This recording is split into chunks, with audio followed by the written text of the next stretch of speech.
mon attachement à la communauté de Côte-Saint-Luc est très fort. Depuis que j'ai quitté, je garde un petit endroit de mon cœur pour les gens qui me sont chers. Et entre autres, les gens qui me sont chers, à part, à part le côté personnel et familial, il y a la communauté de Côte-Saint-Luc en particulier, et plus en particulier le collège. Le collège, je ne l'ai pas délaissé.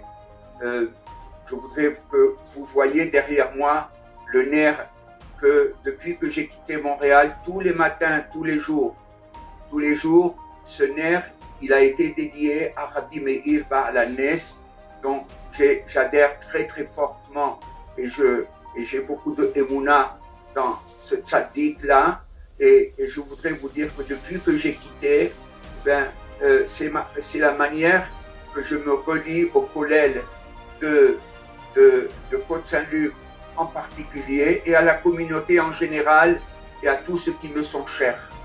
Mon rêve, le rêve qui m'est cher et proche de moi, le rêve pour qui je prie tous les jours en allumant le nerf de Rabbi Meir, c'est le monde n'est pas fait pour s'installer et c'est ça la fin. C'est pas ici, ça c'est un moyen. Ici, c'est pour jeter, pour envoyer des mitzvot et des ma'asim tovim et de soutenir le collège parce que c'est lui qui est la garantie de notre prochaine génération. Alors qu'il vous soit clair, de la même manière que je prie pour la réussite du collège et tous les matins j'allume, tous les matins avant de commencer ma journée, avant même de faire Berachot HaShahar, il faut allumer ce nerf de Rabbi Meir pour le succès du collège. Maintenant, je sais que de toutes les manières aussi, le succès ne peut pas venir que par l'intermédiaire des gens qui vont le supporter.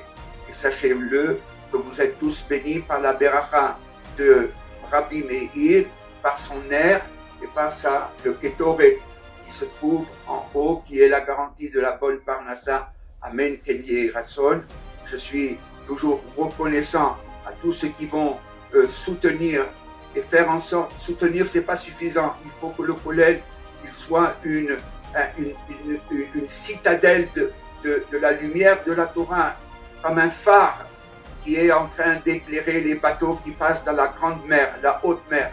Nous sommes, nous, dans ce monde, en général, et particulièrement dans l'époque où nous trouvons. Nous sommes en haute mer. Nous ne savons pas où nous allons.